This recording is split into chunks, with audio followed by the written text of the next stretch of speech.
Graças e paz, irmãos, boa tarde. Mais uma vez estamos aqui no nosso curso de autoconfrontação. Ainda na lição 10, nós estamos aprendendo na lição 10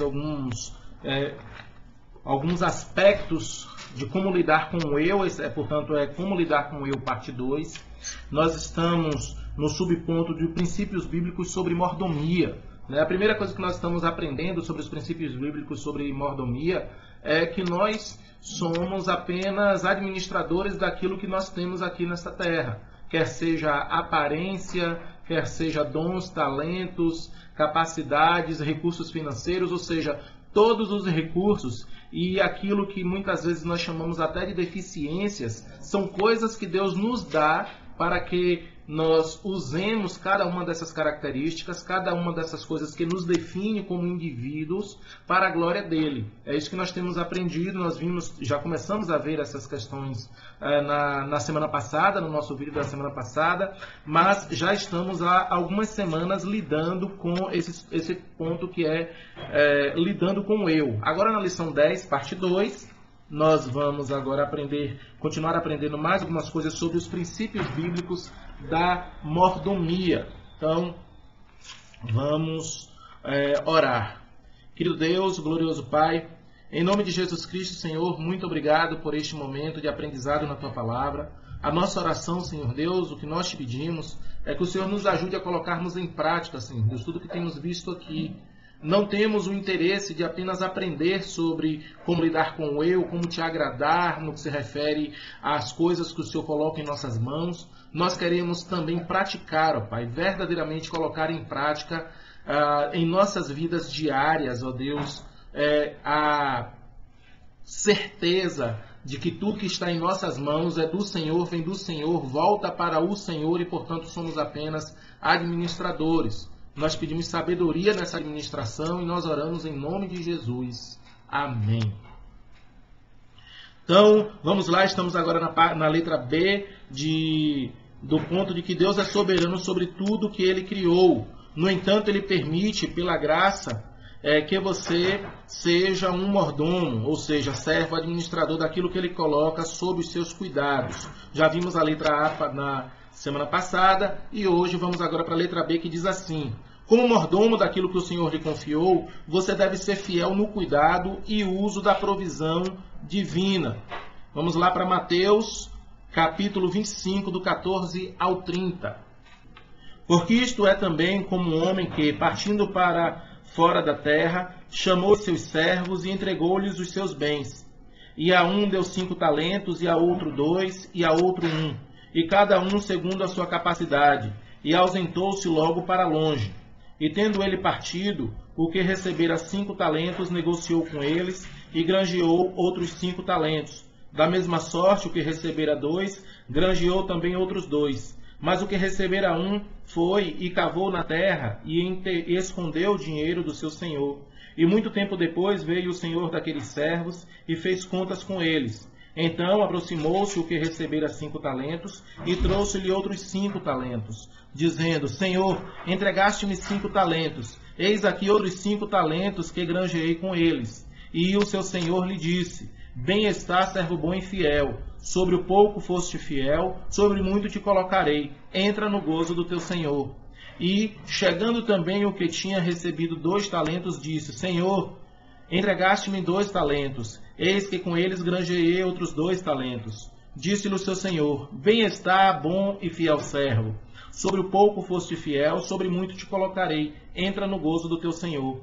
Mas, chegando também o que recebera 1 talento, disse: Senhor, eu conhecia-te que é homens duro, que ceifas onde não semeaste, e ajuntas onde não espalhaste. E, atemorizado, escondi na terra o teu talento. Aqui tens o que é teu. Respondendo, porém, o seu senhor disse-lhe: Mau e negligente servo, sabes que ceifo onde não semeei, ajunto onde não espalhei. Devias então ter dado o meu dinheiro aos banqueiros, e quando eu viesse receberia o meu com juros. Tirai-lhe, pois, o talento e dai-o ao que tem 10 talentos, porque a qualquer que tiver será dado e terá em abundância, mas ao que eu não tiver, até o que tem ser-lhe-á tirado. Lançai, pois, o servo inútil nas trevas exteriores, ali haverá pranto e ranger de dentes. Então, vamos aqui agora para Lucas 12, do 13 ao 48. E disse-lhe um da multidão: Mestre, dize a meu irmão que reparta comigo a herança. Mas ele lhe disse: Homem, quem me pôs a mim por juiz ou repartidor entre vós? E disse-lhes: Acautelai-vos e guardai-vos da avareza, porque a vida de qualquer não consiste na abundância do que possui. E propôs-lhe uma parábola, dizendo: A herdade de um homem rico tinha produzido com abundância.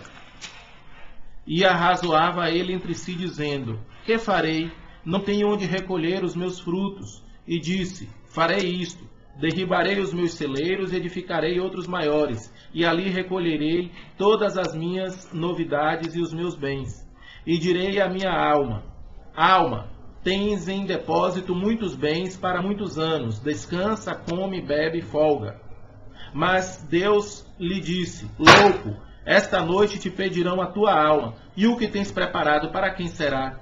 Assim é aquele que para si ajunta tesouros e não é rico para com Deus.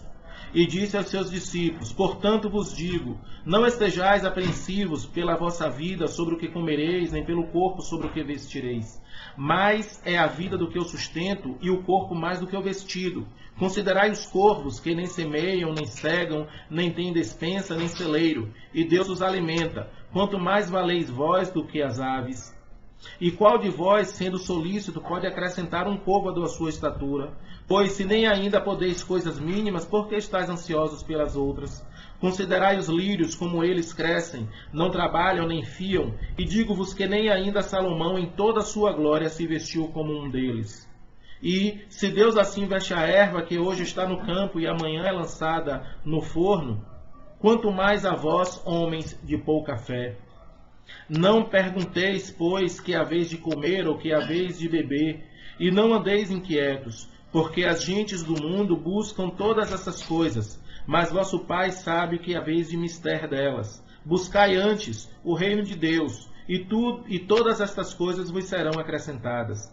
Não temas, ó pequeno rebanho, porque o vosso Pai agradou dar-vos o reino. Vendei o que tendes e dai esmolas, fazei para vós bolsas que não se envelhecem, tesouros no céu que nunca cabe, onde não chega o ladrão e a traça não rói, porque onde estiver o vosso tesouro, ali estará também o vosso coração.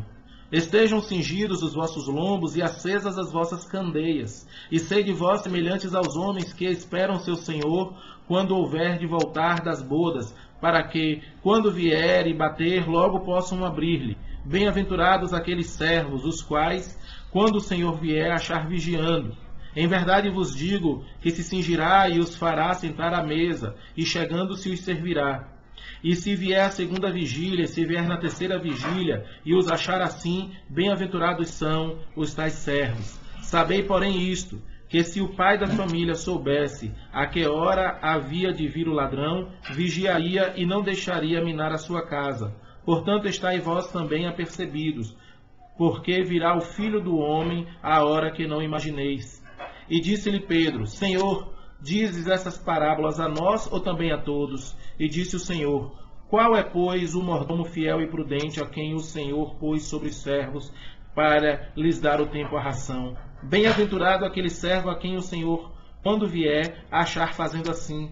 Em verdade vos digo que sobre todos os seus bens o porá. Mas se aquele servo disser em seu coração: O meu senhor tarda em vir, e começar a espancar os criados e criadas, e a comer e a beber e a se embriagar, virá o senhor daquele servo no dia em que não espera, e numa hora em que não sabe, e separá-lo-á, e lhe dará sua parte com os infiéis.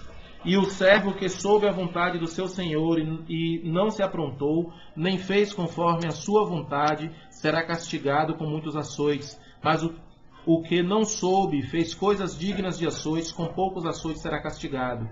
E a qualquer que muito for dado, muito se lhe pedirá, e ao que muito se lhe confiou, muito mais se lhe pedirá. Em Lucas 16, do 10 ao 13, que diz assim: Quem é fiel no mínimo, também é fiel no muito. Quem é injusto no mínimo, também é infiel no muito. Pois se nas riquezas injustas não fostes fiéis, quem vos confiará as verdadeiras? E se no alheio não fostes fiéis, quem vos dará o que é vosso? Nenhum servo pode servir a dois senhores, porque ou há de aborrecer um e amar o outro, ou se há de chegar a um e desprezar o outro. Não podeis servir a Deus e a Mamon. 1 Coríntios 4, 1 e 2. Que os homens nos considerem como ministros de Cristo e despenseiros dos mistérios de Deus. Além disso, requer-se nos despenseiros que cada um se ache fiel. Efésios 5, do 15 ao 17. Portanto, vede prudentemente como andais, não como nécios, mas como sábios, remindo o tempo, porquanto os dias são maus. Pelo que não sejais insensatos, mas entendei qual seja a vontade do Senhor. 1 Pedro 4,10. Cada um administra aos outros o dom como recebeu, como bons despenseiros da multiforme graça de Deus. Então, o que é que nós vimos aqui? Como mordomo daquilo que o Senhor lhe confiou, você deve ser fiel no cuidado e uso da provisão divina. O que esses versículos aqui nos mostraram, nas palavras do Senhor Jesus e dos seus apóstolos depois, é que nós devemos administrar as coisas que o Senhor confiou a nós, como se o Senhor fosse voltar hoje. Porque nós temos, muitas vezes, o costume de, em conversas e tudo mais, pensarmos muito e falarmos até bastante sobre galardões a receber, coroas a serem recebidas, mas não nos esqueçamos, todas as coisas são do Senhor, pelo Senhor e para o Senhor. Então todas essas coisas que nós conversamos sobre como receber galardões e tudo mais, são para o Senhor, não são para nós. Não são coisas que nós pegaremos para exibição e autoexaltação eterna no reino celestial. É tudo para o Senhor. Então, qual é, portanto, a nossa motivação no que fazemos aqui? A nossa motivação é fazermos tudo para a glória de Deus, para que o Senhor nos ache aqui o mais fielmente trabalhadores possível quando voltar chamando a sua igreja. Então agora o ponto 2 diz assim: a sua motivação para ser um mordomo fiel está centrada em Deus e nos propósitos dele, e não na preocupação consigo mesmo. Letra A. Como mordomo da graça de Deus, digno de confiança, você deve andar à semelhança de Cristo, e ser fiel em apresentar aos outros a mensagem de reconciliação com Deus por meio de Jesus Cristo. Então vamos ver os versículos que dizem assim: como mordomo da graça de Deus, digno de confiança, você deve andar à semelhança de Cristo. 1 Coríntios 4, de 1 a 4. Que os homens nos considerem como ministros de Cristo e despenseiros dos mistérios de Deus. Além disso, requer-se nos despenseiros que cada um se ache fiel. Todavia, a mim muito pouco se me dá de ser julgado por vós, ou por algum juízo humano. Nem eu tampouco a mim mesmo me julgo, porque em nada me sinto culpado, mas nem por isso me considero justificado, pois quem me julga é o Senhor. Como mordomo da graça de Deus, digno de confiança, você deve andar à semelhança de Cristo e ser fiel em apresentar aos outros a mensagem de reconciliação com Deus por meio de Jesus Cristo. 2 Coríntios 5, do 17 ao 20. Assim que, se alguém está em Cristo, nova criatura é. As coisas velhas já passaram, eis que tudo se fez novo. E tudo isto provém de Deus, que nos reconciliou consigo mesmo por Jesus Cristo e nos deu o ministério da reconciliação. Isto é, Deus estava em Cristo reconciliando consigo o mundo, não lhes imputando os seus pecados, e pôs em nós a palavra da reconciliação, de sorte que somos embaixadores da parte de Cristo, como se Deus por nós rogasse. Rogamo-vos, pois, da parte de Cristo, que vos reconcilieis com Deus. Letra B. O serviço deve ter como alvo a glória de Deus, e não o recebimento de honra por parte de outros ou a satisfação dos próprios desejos centrados no eu. A prática dos dons espirituais não deve trazer glória para você mesmo, mas edificar o corpo de Cristo e cooperar com Deus no cumprimento dos propósitos dele. Vamos lá? Primeira parte diz assim: o seu serviço deve ter como alvo a glória de Deus, e não o recebimento de honra por parte de outros ou a satisfação dos próprios desejos centrados no eu. Mateus 6:1. Guardai-vos de fazer a vossa esmola diante dos homens, para ser vistos por eles. Aliás, não tereis galardão junto de vosso Pai que está nos céus. 1 Coríntios 6, 19, 20 e 10, 31. Assim: ou não sabeis que o vosso corpo é o templo do Espírito Santo que habita em vós, proveniente de Deus, e que não sois de vós mesmos, porque fostes comprados por bom preço? Glorificai, pois, a Deus no vosso corpo e no vosso espírito, os quais pertencem a Deus. 10:31 diz assim: portanto, quer comais, quer bebais, ou façais outra coisa qualquer, fazei tudo para a glória de Deus. 2 Coríntios 9, 12 e 13. Porque a administração deste serviço não só supre as necessidades dos santos, mas também abunda em muitas graças que se dão a Deus, visto como na prova desta administração glorificam a Deus pela submissão que confessais quanto ao Evangelho de Cristo, e pela liberalidade de vossos dons para com eles e para com todos. Colossenses 3,17. E quanto fizerdes por palavras ou por obras, fazei tudo em nome do Senhor Jesus, dando por ele graças a Deus Pai. 1 Tessalonicenses 2, de 1 a 6. Porque vós mesmos, irmãos, bem sabeis que a nossa entrada para convosco não foi vã, mas, havendo primeiro padecido e sido agravados em Filipos, como sabeis, tornamo-vos ousados em nosso Deus, para vos falar o Evangelho de Deus com grande combate. Porque a nossa exortação não foi com engano, nem com imundícia, nem com fraudulência, mas como fomos aprovados de Deus para que o Evangelho nos fosse confiado, assim falamos, não como para agradar aos homens, mas a Deus que prova os nossos corações. Porque, como bem sabeis, nunca usamos de palavras lisonjeiras, nem houve um pretexto de avareza. Deus é testemunha. E não buscamos glória dos homens, nem de vós, nem de outros, ainda que podíamos, como apóstolos de Cristo, servos pesados. 1 Pedro 4, 10 e 11.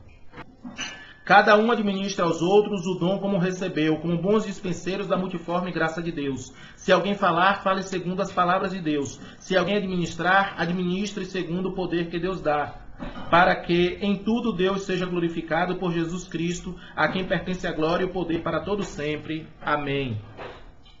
O seu serviço deve ter como alvo a glória de Deus, e não o recebimento de honra por parte de outros ou a satisfação dos próprios desejos centrados no eu. A prática dos dons espirituais não deve trazer glória para você mesmo, mas edificar o corpo de Cristo e cooperar com Deus no cumprimento dos propósitos dele. Romanos 12, de 3 a 8. Porque pela graça que me é dada, digo a cada um dentre vós, que não saiba mais do que convém saber, mas que saiba com temperança, conforme a medida da fé que Deus repartiu a cada um.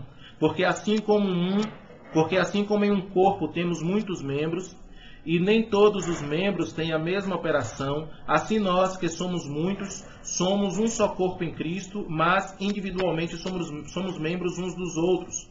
De modo que, tendo diferentes dons, segundo a graça que nos é dada, se é profecia, seja ela segundo a medida da fé. Se é ministério, seja ministrar. Se é ensinar, haja dedicação ao ensino. Ou o que exorta, use esse dom em exortar. O que reparte-o, faça-o com liberalidade. O que preside, com cuidado. O que exercita misericórdia, com alegria. 1 Coríntios 12, do 4 ao 27. Ora, há diversidade de dons, mas o Espírito é o mesmo. E há diversidade de ministérios, mas o Senhor é o mesmo. E há diversidade de operações, mas é o mesmo Deus que opera tudo em todos. Mas a manifestação do Espírito é dada a cada um para o que for útil. Porque a um pelo Espírito é dada a palavra da sabedoria, e a outro pelo mesmo Espírito a palavra da ciência, e a outro pelo mesmo Espírito a fé, e a outro pelo mesmo Espírito os dons de curar, e a outro a operação de maravilhas, e a outro da profecia, e a outro o dom de discernir os espíritos, e a outro a variedade de línguas, e a outro a interpretação das línguas. Mas um só é o mesmo Espírito, opera todas estas coisas, repartindo particularmente a cada um como quer. Porque assim como o corpo é um e tem muitos membros, e todos os membros, sendo muitos, são um só corpo, assim é Cristo também. Pois todos nós fomos batizados em um Espírito, formando um corpo, quer judeus, quer gregos, quer servos, quer livres, e todos temos bebido de um Espírito. Porque também o corpo não é um só membro, mas muitos. Se o pé disser, porque não sou mão, não sou do corpo, não será por isso do corpo? E se a orelha disser, porque não sou o olho, não sou do corpo, não será por isso do corpo? Se todo o corpo fosse olho, onde estaria o ouvido? E se todo fosse ouvido, onde estaria o olfato? Mas agora Deus colocou os membros no corpo, cada um deles como quis. E se todos fossem um só membro, onde estaria o corpo? Agora, pois, há muitos membros, mas um corpo. E o olho não pode dizer à mão, não tenho necessidade de ti, nem ainda a cabeça aos pés, não tenho necessidade de vós. Antes, os membros do corpo, que parecem ser os mais fracos, são necessários, e os que reputamos serem menos honrosos no corpo, a esses honramos muito mais, e aos que em nós são menos decorosos, damos muito mais honra, porque os que em nós são mais honestos não têm necessidade disso, mas Deus assim formou o corpo, dando muito mais honra ao que tinha falta dela, para que não haja divisão no corpo, mas antes tenham os membros igual cuidado uns dos outros, de maneira que, se um membro padece, todos os membros padecem com ele, e se um membro é honrado, todos os membros se regozijam com ele. Ora, vós sois o corpo de Cristo e seus membros em particular. Efésios 4, do 11 ao 16. E ele mesmo deu uns para apóstolos, e outros para profetas, e outros para evangelistas, e outros para pastores e doutores, querendo o aperfeiçoamento dos santos, para a obra do ministério, para a edificação do corpo de Cristo, até que todos cheguemos à unidade da fé e ao conhecimento do Filho de Deus, a varão perfeito, à medida da estatura completa de Cristo, para que não sejamos mais meninos inconstantes, levados em roda por todo o vento de doutrina, pelo engano dos homens que com astúcia enganam fraudulosamente. Antes, seguindo a verdade em caridade, cresçamos em tudo naquele que é a cabeça, Cristo, do qual todo o corpo bem ajustado e ligado pelo auxílio de todas as juntas, segundo a justa operação de cada um, faz o aumento do corpo para a sua edificação em amor. Então, queridos, nós vimos aqui nesses últimos versículos, que o serviço deve ser para a glória do Senhor. A exigência que é dada a nós, no que se refere ao nosso serviço, não deve estar centrado no fato de que, por causa do serviço, receberemos algum tipo de galardão, premiação ou reconhecimento. Deve estar centrado no fato de que, como servos, como despenseiros de Deus, devemos viver aqui nesta terra e administrar as coisas que foram colocadas em nossas mãos para a glória de Deus, para que o nome do Senhor seja glorificado em nós. 1 Tessalonicenses, capítulo 2, versículo 6. 1 Tessalonicenses 2,6, para ser decorado, que diz assim: E não buscamos a glória dos homens, nem de vós, nem de outros, ainda que podíamos, como apóstolos de Cristo, servos pesados. Então, para decorar para a semana que vem, é esse aí. Então, vamos lá. Oremos. Querido Deus, glorioso Pai, louvado seja o teu santo nome, Senhor. Muito obrigado por mais esse estudo na tua palavra. Nos abençoa, nos guarda. Nós oramos em nome de Jesus. Amém.